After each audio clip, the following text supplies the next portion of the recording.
Hi guys, welcome to another episode of the Coffee Conversation show powered by the Emerging India Forum TIF and our technology partner Prime Infotech Solution.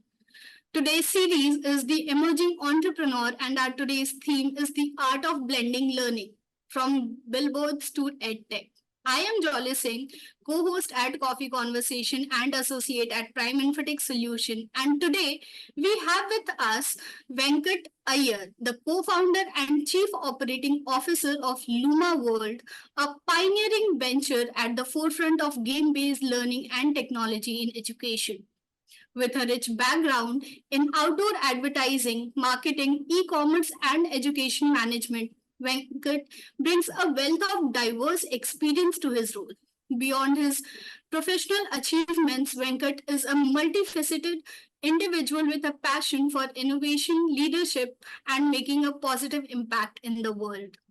Let's delve into his journey as an entrepreneur, his vision for revolutionizing education through technology, and the personal experiences that have shaped his approach to work and life in this captivating coffee conversation show. A very warm welcome to you, sir. Hi, Jolly. Thank you for the introduction. I'm quite flattered. It's our pleasure, sir. Absolute pleasure.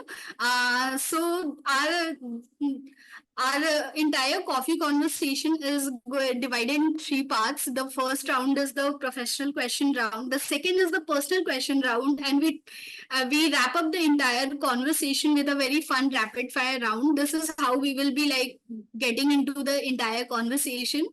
Let's get started with the very first round, which is the professional question round. And my very first question to you would be that as the founder and chief operating officer at Luma World, you had a diverse career spanning outdoor advertising, marketing, e commerce, and education management. How has this varied experience shaped your approach to leadership and strategy in your current role? Wow, I think we're diving into the deep end right at the start. Um, so I think it's a great question. It got me to think a little bit about my journey also. I would say, as a person, I'm quite curious. I love to learn. I love to experiment. I love to try new things. And that often brings you at crossroads between saying, okay, will I pursue this path or will I pursue this path, right? Advertising and marketing comes naturally to me because my father's been in that business. So it's something that I have picked up since a young child. I've seen the ropes of the business essentially. By education, I'm an engineer, so I love tinkering with things. I love experimenting. So I would say, and I personally believe leadership it's often thought, okay, you are either born a leader or you're not. But I think it's a skill like anything else, right? And essentially, to be a leader, you need to be really good with people. So unless you interact with people, you speak to them, you learn from them, you're not going to be a good leader. So I think all these experiences, whether it be advertising, whether it be marketing, e-commerce, I've worked in engineering services even, and now of course leading up to Luma World, the biggest takeaway is everywhere people are involved, and I've constantly learned from people, not just my seniors, but also people who work with me on an everyday basis, my colleagues, my team members, and that allows me to be a better leader, right? I take decisions not just considering business but also considering people, and if you do that, you automatically become a good leader, in my opinion. And I would say that's how it shaped my career so far. Absolutely, sir. And with your background in the product development, marketing, sales, and business development, how do you prioritize exactly and balance these aspects to drive growth and innovation at Luma World? Another great question. I don't think so. Again, the more responsibility you take up, the more you go into leadership position. I don't think you have a choice to pick and say, okay, this is what I'm going to do, or this is what I'm not, right? For us, it's a constant um, endeavor to balance product development along with the business functions, along with leadership functions, managing my team, ensuring that my team is motivated enough to achieve whatever goals that we have, setting the vision of the company, setting the mission of the company. What goals do we achieve on a long term, short term, medium term basis? So it's not a choice that you can make. Personally, if you ask me what do I love doing, I love product development. I love creating things, tinkering with things, experimenting. But slowly I've understood how product development merges with the business side of things, with customer retention, with finance, with marketing. So all of these things, I try and find things that I enjoy and engage with. And if it's something that I feel I don't know enough about, I love learning about it, speaking to people, understanding their perspectives. And I would say a crucial aspect in this is, since we are a product company and we are a customer facing company, is dealing with customers as well, listening to them, understanding their insights, and using that as a measure to say, okay, how we are going to grow and how we inculcate or incorporate that into different business functions is, I would say, the ethos at Luma World. And we continue to do that on a everyday basis.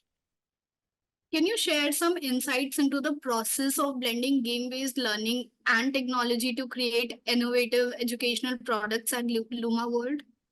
Yeah. I would say, see, the essence of any game and the essence of any learning module or education or any skill-based knowledge acquisition is the same, right? You must enjoy it. If you don't enjoy it, you're not going to be able to either play the game well, or you're not going to be able to learn well.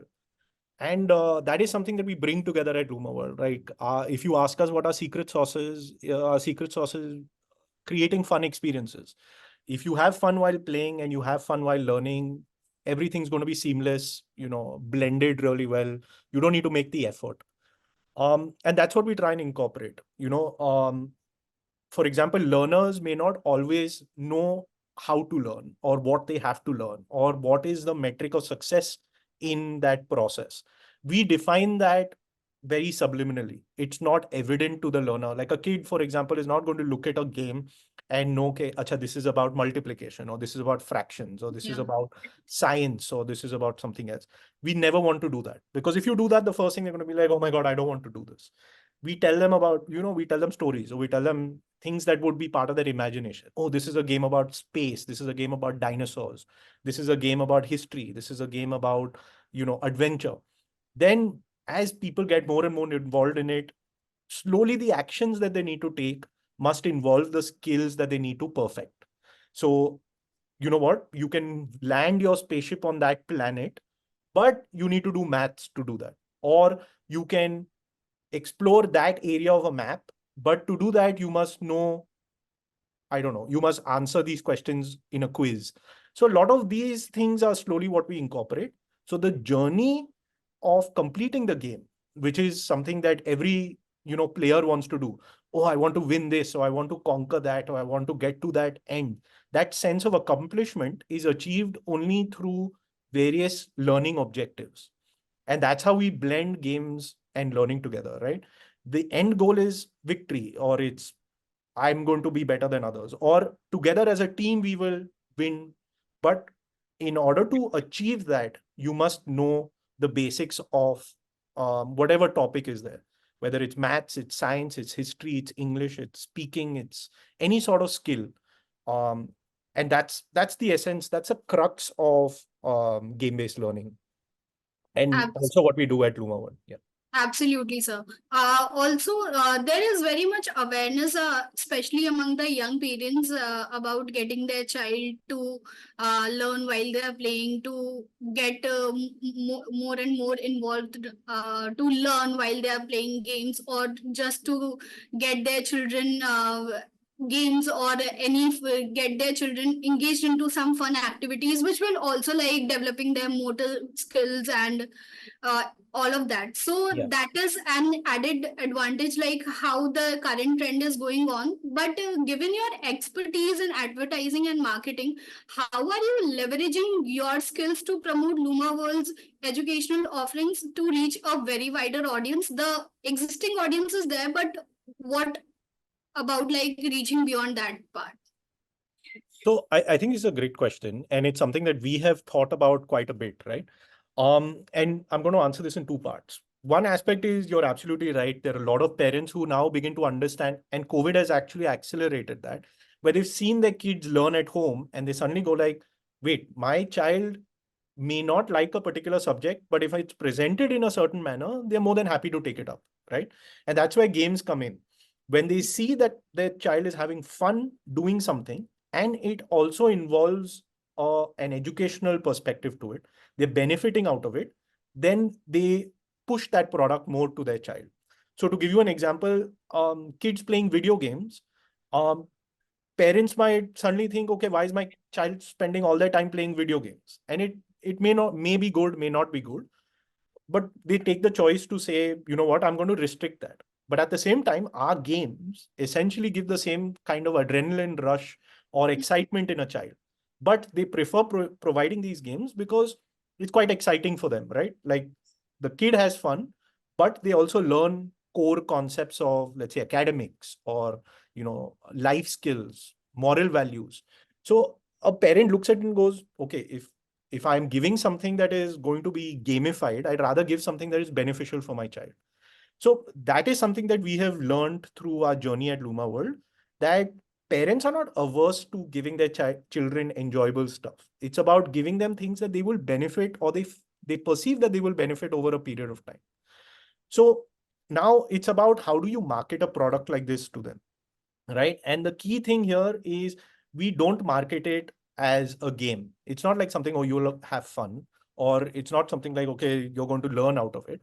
The key aspect for us is to actually accelerate this category. It's to create a culture of board games. You can play with your kids. This is a family game. This is not something that a child or a parent or is going to play separately. It's something that the family can do together. And one key aspect of advertising is you want them to covet the product, right? You want people to be like, oh my God, this is something that I want. And the key space that we want to look at is this is not a product for kids. This is a product for the family. So one big question that we asked, something that was very successful for us, is how many things are there where a grandparent can bond with a child or a parent can bond with a child, right? Whether it's content, it's different. Kids like cartoons, or they like, animated movies, they might like other shows, but grandparents might like a different set of content. Parents might like a different set of content. There's very little that we can do together, right? Even if you're sitting at home and you're doing, you're on the phone, or you're speaking to each other, topics are very different. Scrolling on Instagram, the reels that, let's say a 15-year-old might like to what a 45-year-old might be very different. We have very different choices, but this game that we create, or these games that we create, is a common factor for even, let's say, 1 or 2 or 3 hours a week, where that entire family can sit together and everyone can have a common interest that they enjoy. And that's why that's how we market it. That's how we even explain it, whether we interact with clients or we interact with customers. When we want our salespeople to communicate this is the thing that we tell them. This is a product for families. It's a great way for families to bond, to find common ground and have fun, create memories, right? So we want that emotional connect to be built. And I think that's where I get the experience of how to create that emotional bond between your product and, the customer. That is essential. And that's what we try to do. Great. Can you share any memorable project or achievement from your journey, start from the beginning at Luma World, that you are like very particularly proud of, that this is something which is very exceptional, that a milestone? So quite a few. I mean, I would say the biggest milestone that we've had as a company is to win the National Startup Award that Government of Okay. India gives out. This was in 2021, and we won it in the toys as a learning resource category, right? So that has been great for us. But I mean, apart from that, we've won multiple awards. One of our games has won, the best maths game in the UK as part of a school competition, or, a school company competition. It's called Imagination Gaming. So there are over 300 entrants, and our game won that. So there are a lot of like I would say key highlight moments that we enjoy. We're one of our game called Lakshadweep is one of the only Indian board games to be reviewed by Dice Tower. They're a really big board game reviewer on YouTube, and we got the Dice Tower Seal of Excellence. And so far, we're the only Indian board game to get that. So, but personally, if you ask me what is something that I relish or I remember, is I remember a customer once sent us an image of um her mother playing with her son, and she took that picture, and the son was actually teaching his grandmother how to play the game. And the smiles, because it's such a candid moment, and it's so true. They don't even know someone's clicking a picture, and everyone is smiling, right? And that's really what we want with our products. The fact that we know that we've touched customers, we made a difference in their lives. Even they may never know who Venkat is. They may never know who's created this game. They may never know who is actually marketed, whatever. They'll remember Luma World. They'll be like, oh, this game we had such a great time playing it. And according to me, there's no bigger accomplishment than that. How often can you say in a profession you can touch people's lives without, you even intending to do so, right?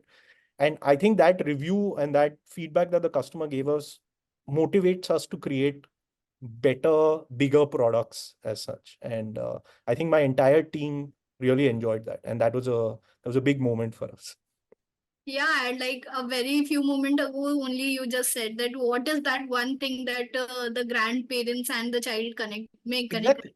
Exactly. Yeah, And emotionally for them to connect, the fact that we can provide something, that they find this common ground with is remarkable. And we thought that was really cool. because in today's world, that bond, that relation is somewhere fading, and just to preserve them, Yeah. it is something where, and Luma World is like very much doing that. Yeah. So kudos to you. Yeah. Um, we are like constantly talking about the edtech industry and the technology and the gaming way of learning and getting education and everything, and it is a very dynamic industry as of now. The trend is changing every day. So how do you stay updated with the latest trends and technologies in the education and edtech industry? And how exactly do you incorporate these insights into your product development and strategy?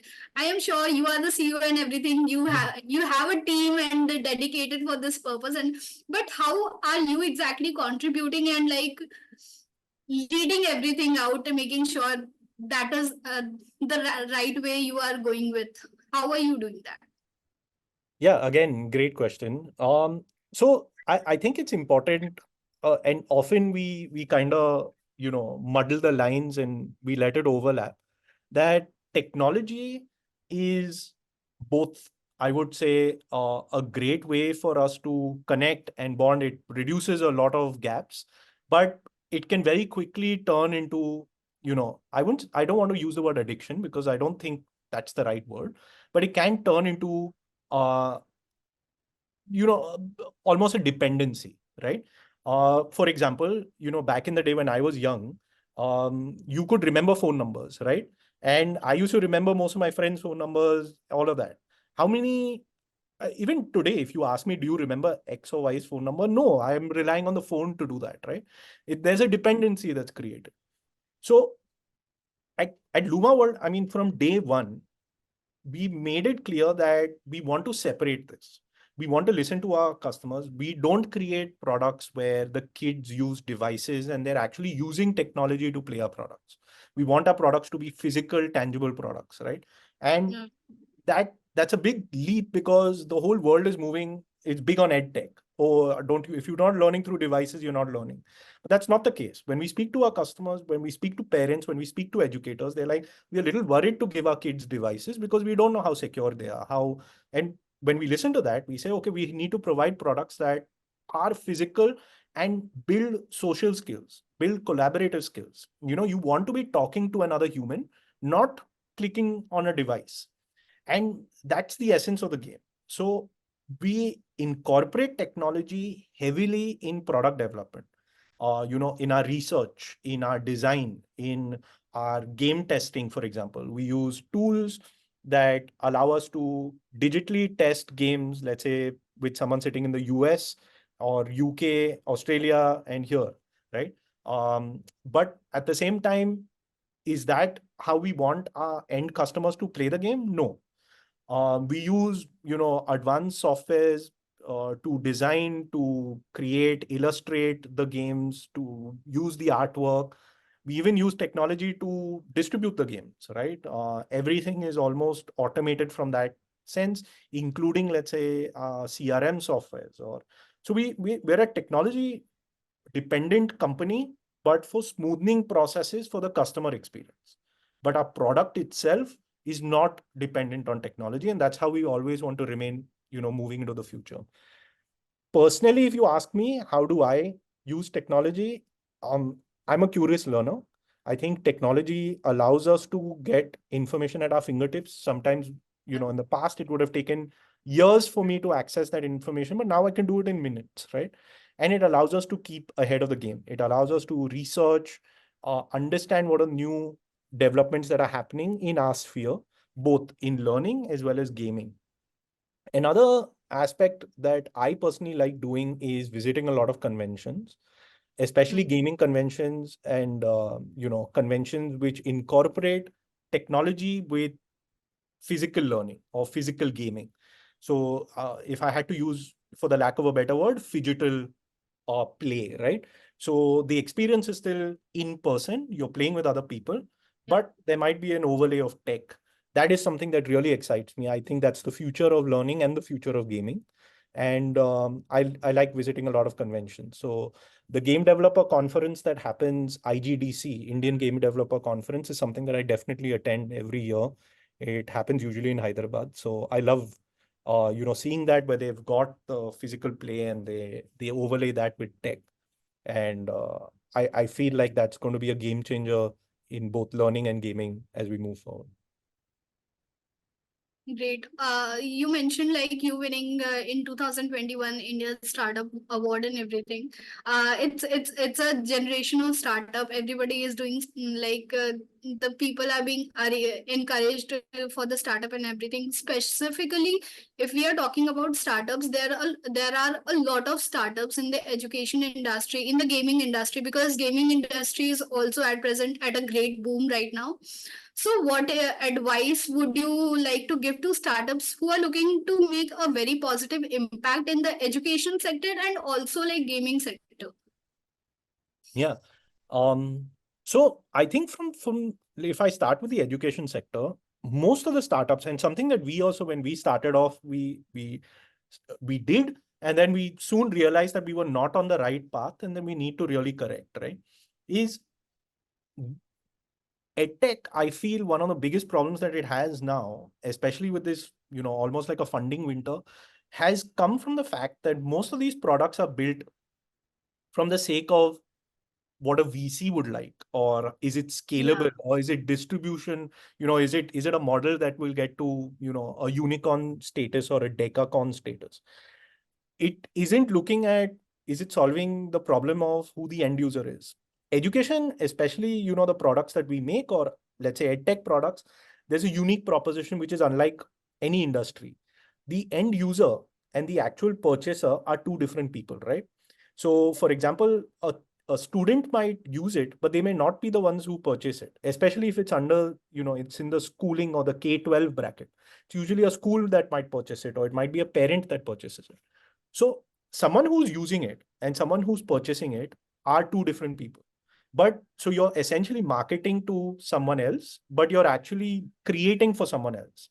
But the edtech company itself is not looking at either of them. And they're making it, let's say, for a VC to show scale.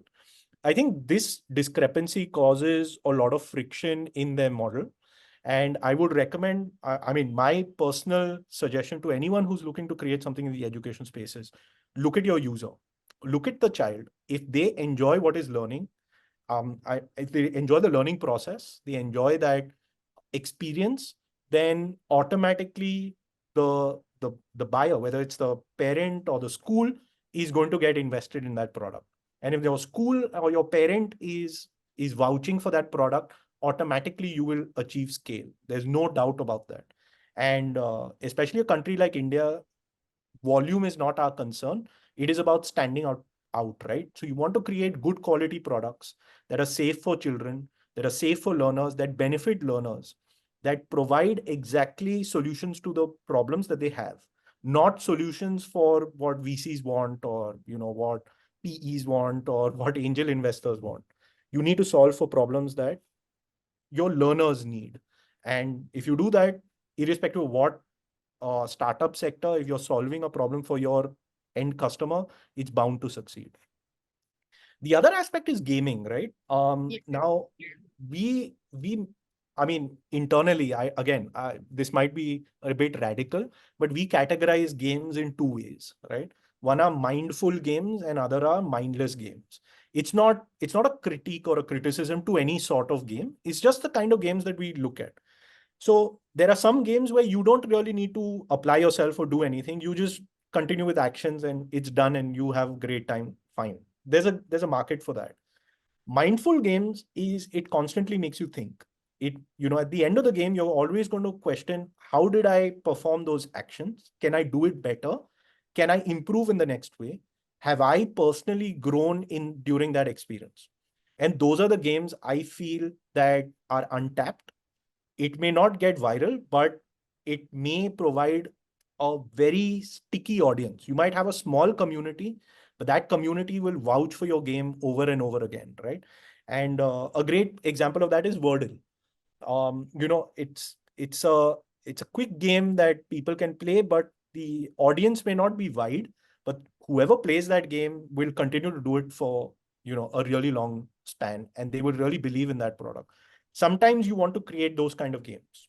You don't want people playing it once or twice, but you want someone who will play it over a really long time and really benefits from it, because this gives you two things. One, word of mouth. They'll go and tell another people, oh my god, I love this game, it made me so much better, you also play it with me. That's the Yeah. beauty of a game. You can actually play it with someone else.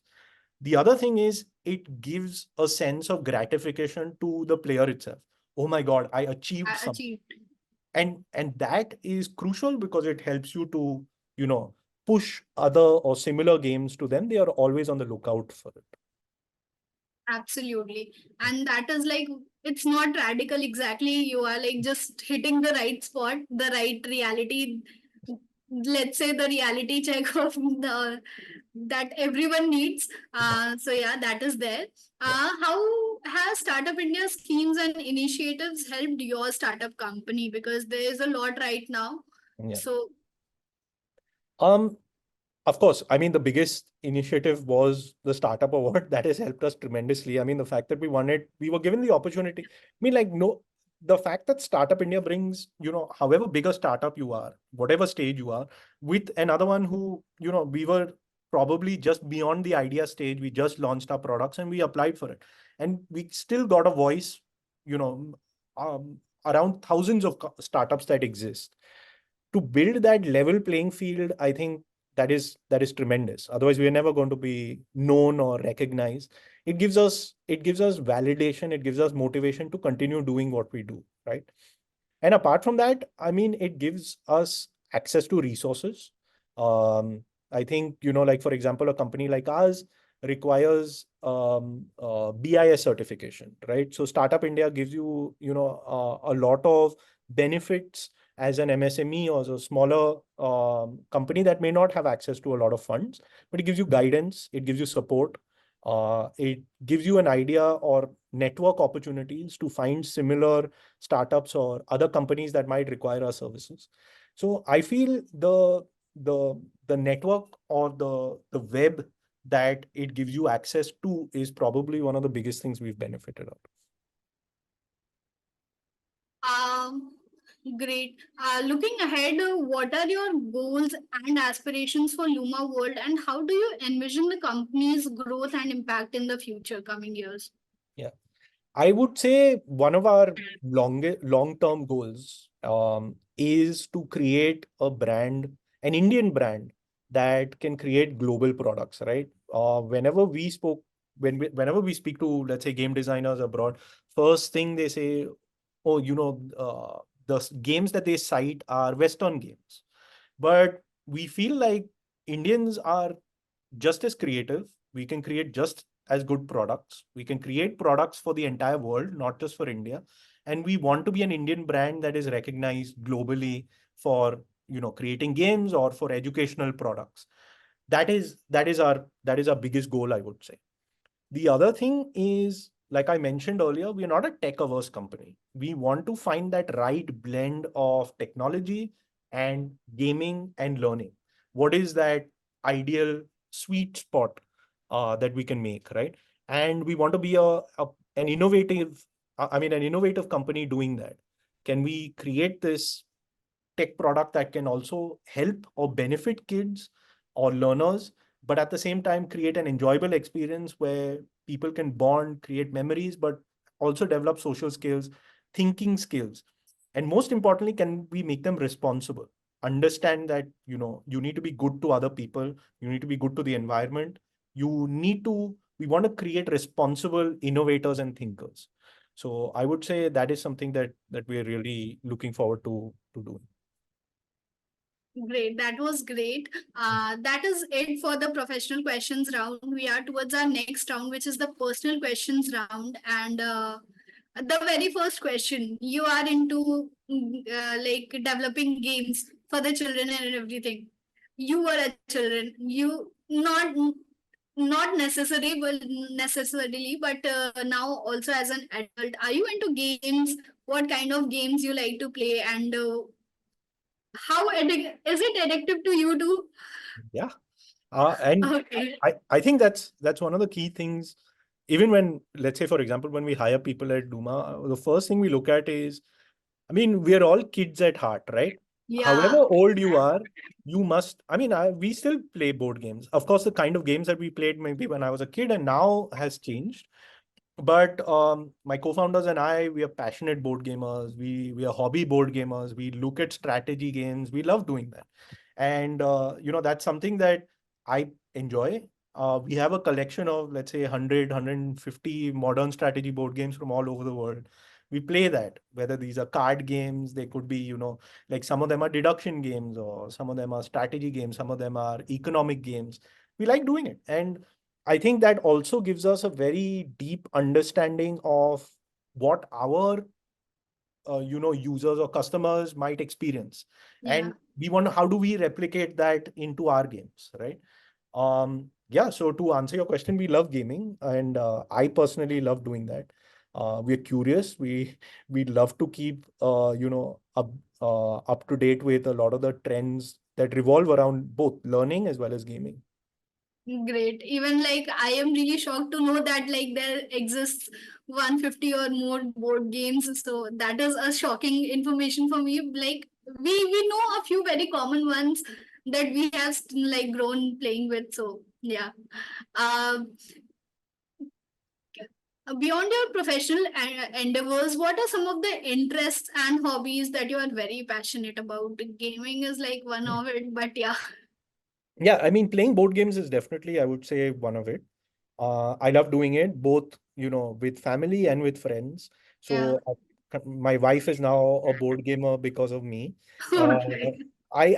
and I must say that, even my parents, they're senior citizens, but getting them into playing games with us, it kind of keeps their mind active. So, for a second they're like, oh, I don't know if I should play this, but we're like, no, just try it. And sometimes at the end of it, you see that you feel fresher at the end of a game, right? So I'll give one of the games that I played with them is this game called Project L, right? So again, very obscure game. I don't know if anyone, who's listening has heard of it.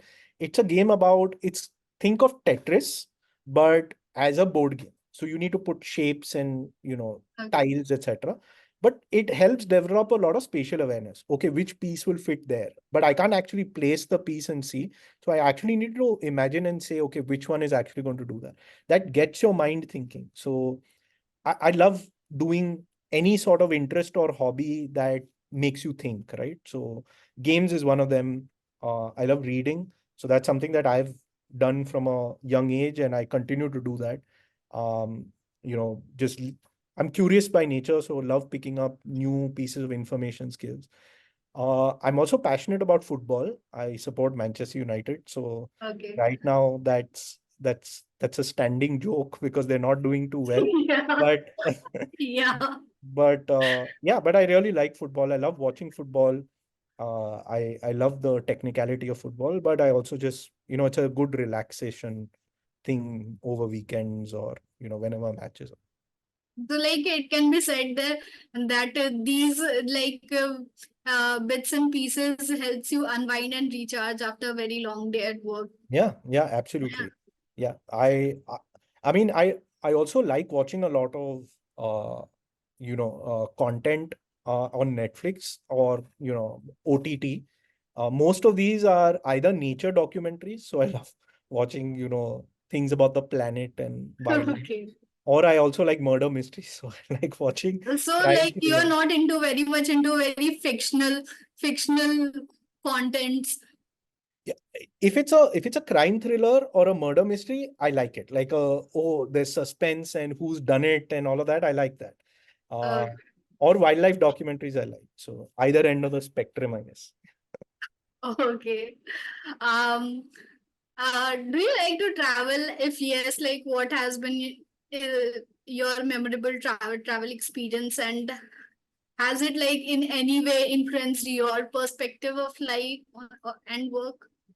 Yeah, I love traveling. In fact, I've traveled extensively around the world, but I did that a lot as a child. I was quite lucky that my parents also liked to travel, and when they couldn't, what they did is I've traveled alone at the age of 8. So they just put me on a flight and they said, I've visited my aunt and uncle who were abroad, and they said, okay, fine, just go visit, spend some time.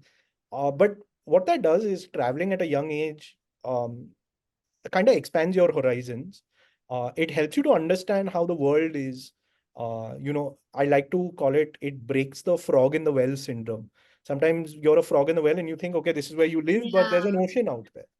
And it gives you an understanding of how people are different, but at the same time, very similar across the world, right? We might look different, we might speak differently, but essentially, we are just people, and all of us have the same needs, the same wants, and we want the kind of self-respect and, irrespective of how rich, poor, different you are, right? And it also makes you humble. I think travel is a humbling experience, especially when it doesn't involve luxury, when you need to go speak in yeah, another language or it kind of brings you down to your feet. You're dependent on another human being or another place, and you're out in the wild. So it's great. I would say one of the biggest travel experiences or influences that I've had, and I'm going to link this back to Luma, is we have a game called Lakshadweep, right? And yeah, you mentioned. I traveled to Lakshadweep in 2017 or 18. One of the islands that I actually visited, it's called Parali 1 or Parli 2, Parli 1, I think. When the tides are low, you can actually walk to that island. But now, in fact, that the island no longer exists. Sea levels have risen so much that now you can no longer walk to that island. That's actually the first piece of land in India that has been taken away because of climate change, right? And when I heard about that, that was the first thing that we said, okay, you know what? We should create a game. Lakshadweep is such a beautiful place. Most Indians don't even know that we've got like this tropical paradise. Now they know. Now they Now they know. know. Yeah, yeah. And I was coming to that. And when we created this game, we put tidbits of information about Lakshadweep. Like there are no dogs in Lakshadweep, right? Okay. And I mean, now I don't know if, there are stray dogs or anything, but that's one of the few places that there are no dogs. And and it's a collection of islands, volcanic islands. It's got different flora, fauna, pristine, untouched lands, beautiful reefs, and uh, it's a paradise that, as Indians, we don't need to ask anyone. We can just show up there. It's part of our land, right? And when we made this game, the goal was to teach people about how delicately man-made and natural systems are balanced in Lakshadweep. And we got lucky when the Prime Minister himself at some point promoted Lakshadweep, and then everyone started searching for Lakshadweep, and our game came up. And of course, we saw an uptick because of that. But I mean, for us, it was lucky free marketing. Yeah. Uh, but our goal was to get people to understand. the beauty of places in India that we may have never even heard of. We've got everything from mountains to islands to tropical islands to forests. You name it, you don't need to go anywhere else, and you've got it in India, right? Um, and I think that was one of the travel experiences that I could tie back and I could say, listen, we need to make this. I've been there. I know how beautiful it is. And it's lovely. So we made a game around that. Yeah. Okay. Uh, a very interesting story behind it. So you mentioned books and everything. Are there any books, movies, or work of art that you are like very profound of, and like it is particularly your favorite, and you can watch 100th time and not get bored of, or read? So Let's. when I was young, I used to love fiction, right? I loved a lot of I loved reading Lord of the Rings. I loved, of course, Harry Potter is something that when I was young, it was, Okay, I so would say when are I was you really like young. as of now a Potterhead? Okay. So, but apart from that, Lord of the Rings, I really like that was my first foray into fantasy as such, and I loved reading it. I got into sci-fi as I grew older, with a lot of Isaac Asimov and Yeah. the Dune series. So a lot of the books that I've been reading as a kid have been turned into movies, and so I would say that the mix of both of them has really made a profound impact on the way that I think, how I bring creativity, how I how I write. All of that makes a big difference. I think those formative years make what you're exposed to makes a difference. Now I would say I've started reading a lot more non-fiction, reading about psychology. Or one book that I really liked is called Humankind. It's by this guy, this author called um, I think Rutger Bergman, if I remember correctly. And so often, as human beings, we are always taught, we think pessimistically and we think, oh, life is bad, everything's going. But this book challenges that thought. And it says people are not all bad. They're not all selfish. In fact, people are genuinely good. It's just our perception and the kind of information that we get makes us think that way, but that's not the case. We are wired to do good. We are wired to be together. And I think that has created a big impact into understanding how we create things for other people, right? And I really like that book. What I'm reading currently is this book called Anatomy of Murder by Imogen Robertson. Again, that's a crime thriller, a whodunit murder mystery. So that's something else I like doing. Okay. You have a very fast-paced career and balancing the work, healthy work-life balance is something everybody around is juggling with. So how are you maintaining that? And have you ever as of now faced any setback or a particularly challenging situation which was like something you don't want to recall of, but yeah, it taught you a lot. I mean, yeah, at every stage of life, I'm sure with everyone, they've got a Yeah. unique journey, and you always have setbacks. And it's not about how many setbacks, or it's about how you overcome them, right? I mean, I've always been a good student in school, but I've not been a I would say an academic student. I love if the learning interests me, then I learn, and if it correlates with exams, and I do well, right? So in school that benefited, but when I got into, let's say, slightly higher years, I may have not fared as good as I thought. So and to the extent of not even doing well enough to clear exams, etc. But that brings another perspective, and you begin to ask, why am I learning, right? And it's for your own personal benefit. Somewhere I feel that exams and marks, etc., are just personal milestones that you can keep, but essentially it's about what do you enjoy doing, right? Are you able to do this for the rest of your life every day? And if not, then that's not something that you want to take up. Um, and I mean, there have been times that I've had to do things not out of my liking, and they have resulted in grand failures. And I would say that that gets you to realize that I want to do things that I continue, I that I like, that I love. I want to look forward to working every day, going, getting out of bed. Otherwise, it's not going to help me to do that. Um, yeah, and in terms of failures, I mean, every day is a new challenge. It's not like we don't face failure every day. And you also are faced with imposter syndrome. You question continuously, are you good enough? Are you doing the right thing? Are Yeah. you going to, and that's the same with everyone. It's the belief in what you're doing, in setting your goals and sticking to them, having the right kind of support system around you. The people that you have, they should support you in what you're doing, whether it's your immediate family, your friends, your colleagues, and you should do the same as well, right, for them. And if that works, I think uh, the sky is the limit. Yeah, it really should work because I think every other person, every other adult as of now, like who is like between 20 to 25 of age is struggling with that. Am I good enough to achieve that? So yeah, that was a very good advice. Indeed, a very good one.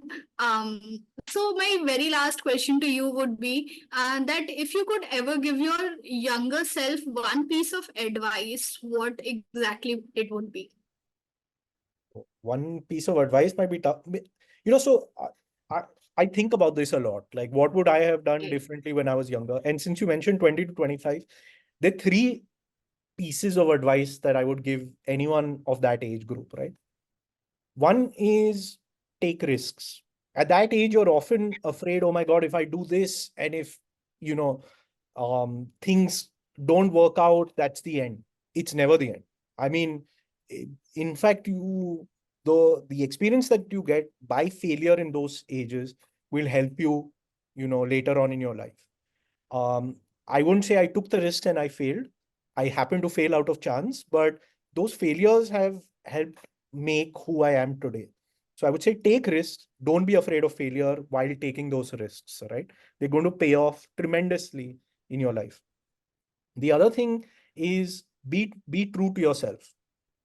Don't do things for others. Ask yourself, is this something that I want to do?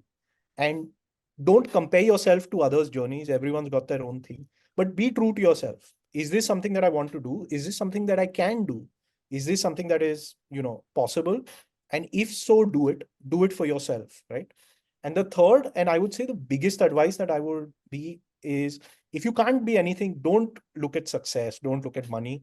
Just the basic requirement is be a nice person, be nice to whoever you meet, be nice to whether it's your friends, family, unknown people, be nice to them. People will not remember who you are or what you did, but they will definitely remember how you made them feel, right? And that's something that, has stuck with me throughout, that a nice person I remember way more than a successful person or a Yeah. rich person or, a wise person. And if you can't be anything else, just be a nice person, and that's more than enough. That's a successful life, in my opinion. So these three things I really would advise younger people to do. Great. That is it for the personal questions round. Also, we are towards our very last round, which is the rapid fire round. We are just trying to like getting to know you better and like be very quick. So you have to be like very quick with your answers. I'll Uh, try my best. Yeah. yeah. So sunrise or sunset? Sunset. Okay. Morning or a night owl person? A night owl. Okay. Mountains or beaches? Tough one. Beaches in the summer, but mountains in the winter. Okay. Favorite adventure spot? Hmm. Wow. I'm not much of a adventure sport person, but I would say snorkeling or scuba diving. I'm really afraid of the open water, but I still like doing it because it, Okay. yeah, it's a You should challenge. really try rafting then. Like if you ever visit Rishikesh, Yeah, like Rishikesh is one of the safest place to try rafting for, and like it's the best. yeah. You should really do that. Coffee or tea? Coffee. Okay. Favorite cuisine? Um, I like Indian food quite a bit, especially South Indian food. because maybe it reminds me a lot of home. But experimental wise, I really like Japanese food. Yeah, that's something that I Okay. Cats or dogs? dogs. There was a question of fiction or non-fiction, but I know the answer now, I guess.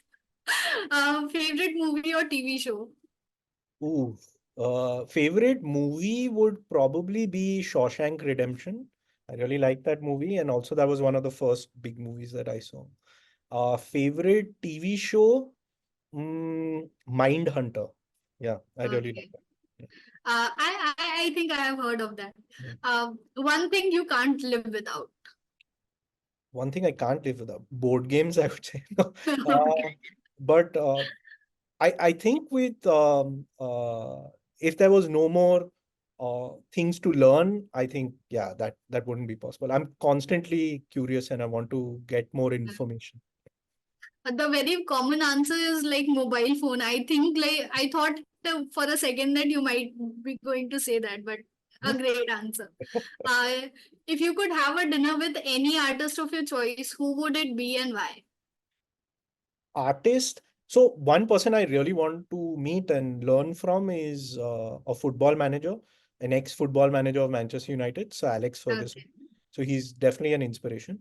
Artist, I would say, wow, very, very difficult. A.R. Rahman, maybe? Yeah, quite curious. Great choice. Yeah, yeah. Yeah. A great choice. So that is it, sir, for the today's conversation. It has been a very wonderful experience, and I hope you enjoyed this as much I and our audience did. Thank you so much for taking out your valuable time and giving us that. It has been an absolute pleasure. Also, I again thank you for taking for joining with us, having this conversation. We have had like an amazing conversation. The insight that we have had about the ed tech and the startup and every games and everything has been a wonderful thing. Our audience as well as I was very intrigued about the entire conversation, and I was like so much into the conversation that I somehow like brought my like vision and my questions that I was curious to know about, and then started putting it in between the questions that were there. So it has been an absolute wonderful experience. Thank you so much. Also, for our audience, please stay tuned to watch this and many other interesting coffee conversation episodes on YouTube or on our channel, The Coffee Conversation Show. Please like, share, and subscribe our channel. Looking forward to yet another guest of at Coffee Conversation with episode. Thank you so much for joining, everyone. Thank you so much. Thank you Yeah. so much, sir. Thank you so much. The pleasure was mine. I had a great time. Like you said, it didn't feel like you were asking me questions and I had to answer them. It felt like a really nice conversation. And I hope, I can contribute well to what your listeners want. And they had a great time listening as well. I did. Same here, sir. Same here. Absolute pleasure it was. Thank you so much. Thanks a lot. Bye.